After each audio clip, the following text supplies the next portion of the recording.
جو ہمیں دکھائی نہیں دیتی وہ کس کس شکل میں ہمارے اردا گرد موجود ہو سکتی ہے۔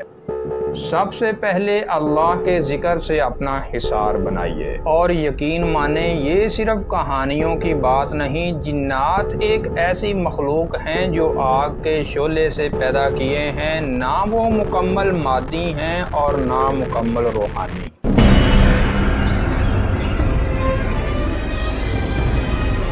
بسم اللہ الرحمن الرحیم۔ معزز ناظرین کرام، السلام علیکم ورحمۃ اللہ وبرکاتہ۔ ناظرین کرام، لائف لائٹ چینل میں خوش آمدید۔ آج کی ویڈیو میں ہم جس ٹاپک پر بات کریں گے وہ ہے جنات کی شکلیں بدلنے کی حیرت انگیز صلاحیت۔ کیا آپ نے کبھی سوچا ہے کہ وہ مخلوق جو ہمیں دکھائی نہیں دیتی وہ کس کس شکل میں ہمارے اردا گرد موجود ہو سکتی ہے؟ کیا وہ سایہ ہے، دھواں، یا کسی جانور کی صورت، یا شاید وہ انسان بن کر ہمارے سامنے چلتی پھرتی ہو اور ہمیں خبر تک نہ ہو؟ ناظرین اکرام، آج کی اس ویڈیو میں ہم بات کریں گے ایک ایسی حقیقت پر جو قرآن و حدیث، اولیاء کرام کے تجربات اور انسانوں کے مشاہدات سے ثابت ہے کہ جنات کی شکلیں بدلنے کی حیرت انگیز صلاحیت۔ اور یقین مانیں یہ صرف کہانیوں کی بات نہیں، جنات ایک ایسی مخلوق ہیں جو آگ کے شعلے سے پیدا کیے ہیں، نہ وہ مکمل مادی ہیں اور نہ مکمل روحانی۔ وہ روشنی کی رفتار سے سفر کر سکتے ہیں، ہوا میں غائب ہو سکتے ہیں، اور سب سے اہم بات کہ وہ اپنی شکل اور چہرہ بدل سکتے ہیں۔ سورۃ الرحمن کی آیت نمبر 15 میں قرآن کہتا ہے کہ خلق الجان من مارج من نار، یعنی اللہ نے جنات کو آگ کے شعلے سے پیدا کیا ہے۔ اور بخاری مسلم کی ایک حدیث میں نبی کریم صلی اللہ علیہ وسلم نے فرمایا، شیطان انسان کی رگوں میں خون کی طرح دوڑتا ہے۔ تو ناظرین اکرام، اگر شیطان ہماری رگوں میں دوڑ سکتا ہے تو اس کا مطلب یہ ہے کہ وہ ہماری آنکھوں سے اوجھل ہو کر کسی بھی شکل میں ظاہر ہو سکتا ہے۔ اور بہت سے علماء نے بھی اس بارے میں لکھا ہے کہ جنات مختلف اشکال، صورتیں اور چہرے اختیار کر سکتے ہیں، مثلاً کبھی کتے، کبھی سانپ، کبھی بلی اور کبھی مکمل انسان کی صورت میں۔ اسی لیے سنن ابو داود میں نبی کریم صلی اللہ علیہ وسلم نے فرمایا، جب تم کسی سانپ کو گھر میں دیکھو تو اسے 3 دن گھر میں نکالنے کی مہلت دو، کیونکہ وہ جن بھی ہو سکتا ہے۔ ناظرین اکرام، جنات کی یہ چہرہ بدلنے کی خاصیت صرف عقیدہ نہیں بلکہ مشاہدات سے بھی ثابت ہے۔ صوفیاء اور اولیاء کرام کے ہاں اس کے متعدد واقعات موجود ہیں۔ ایک مرتبہ حضرت عبد القادر جیلانی رحمہ اللہ کے پاس ایک روشن چہرہ شخص آیا اور کہنے لگا، میں اللہ ہوں، تیرے لیے تمام کام حلال کر دیے گئے ہیں جو دوسرے لوگوں کے لیے حرام ہیں۔ اس پر شیخ عبد القادر جیلانی رحمہ اللہ نے فرمایا، دفع ہو جا اے ملعون، اور وہ شخص فوراً غائب ہو گیا۔ پھر اس شیطان جن نے خود اعتراف کیا کہ اے عبد القادر، میں جن تھا اور میں نے تمہیں بہکانے کی کوشش کی تھی۔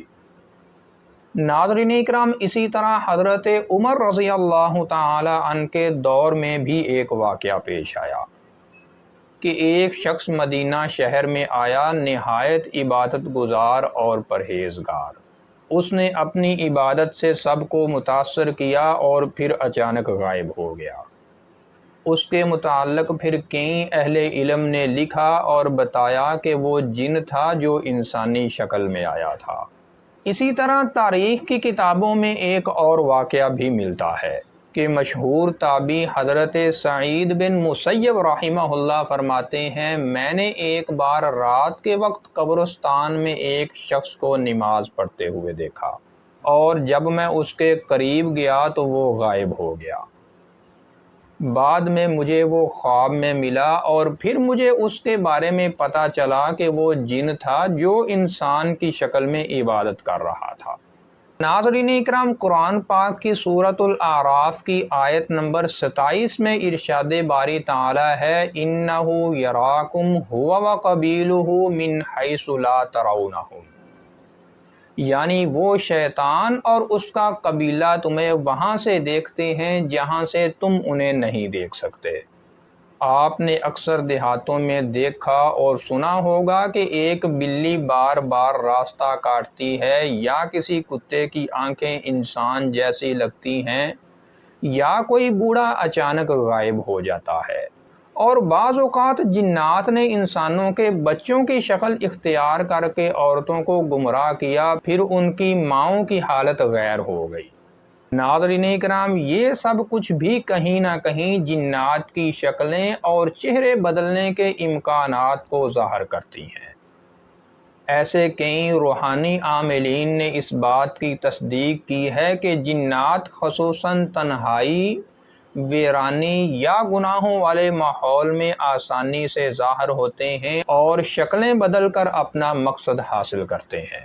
اور پھر صحیح بخاری میں موجود وہ مشہور واقعہ جب صحابی رسول حضرت ابو ہریرہ رضی اللہ تعالی عنہ کو رمضان میں بیت المال کی حفاظت کے لیے مقرر کیا گیا، اور ایک شخص بار بار چوری کرنے آتا رہا، اور پکڑے جانے پر سیدنا ابو ہریرہ رضی اللہ تعالی عنہ سے معافی مانگ کر اور آئندہ نہ آنے کا وعدہ کر کر چھوٹ جاتا، مگر اگلی رات پھر آ جاتا۔ تیسری بار جب سیدنا ابو ہریرہ رضی اللہ تعالی عنہ نے اسے پکڑا تو اس نے کہا، میں تمہیں ایک ایسی بات بتاؤں گا کہ جس سے شیطان تمہارے قریب بھی نہیں آئے گا۔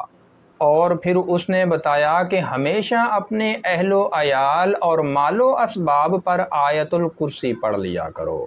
ناظرین اکرام، صبح جب نبی کریم صلی اللہ علیہ وسلم کو ابو ہریرہ نے یہ بات بتائی تو آپ نے فرمایا، وہ تھا تو جھوٹا شیطان مگر بات سچی کہہ کر گیا ہے۔ اس واقعے سے یہ بات بھی ثابت ہوتی ہے کہ جنات انسان کی شکل میں آ سکتے ہیں، بات کر سکتے ہیں، تاکہ کوئی نہ کوئی دینی بات بھی کر سکتے ہیں، مگر اصل نیت فریب ہوتی ہے۔ معزز ناظرین اکرام، اب سوال یہاں یہ پیدا ہوتا ہے کہ ہمیں کیا کرنا چاہیے۔ سب سے پہلے اللہ کے ذکر سے اپنا حصار بنائیے۔ قرآن، آیت الکرسی، سورۃ البقرہ، اذان، درود شریف، یہ سب جنات کے لیے آگ کی مانند ہیں۔ صحیح مسلم میں موجود ہے کہ آپ صلی اللہ علیہ وسلم نے فرمایا، جس گھر میں سورۃ البقرہ پڑھی جائے وہاں شیطان کبھی داخل نہیں ہوتا۔ اسی طرح صحیح بخاری کی ایک اور حدیث میں نبی کریم صلی اللہ علیہ وسلم نے فرمایا، جو شخص ہر رات آیت الکرسی پڑھے، اللہ تعالیٰ اس پر ایک فرشتہ مقرر کر دیتا ہے جو صبح تک اس کی حفاظت کرتا ہے، اور شیطان اس کے قریب بھی نہیں آتا۔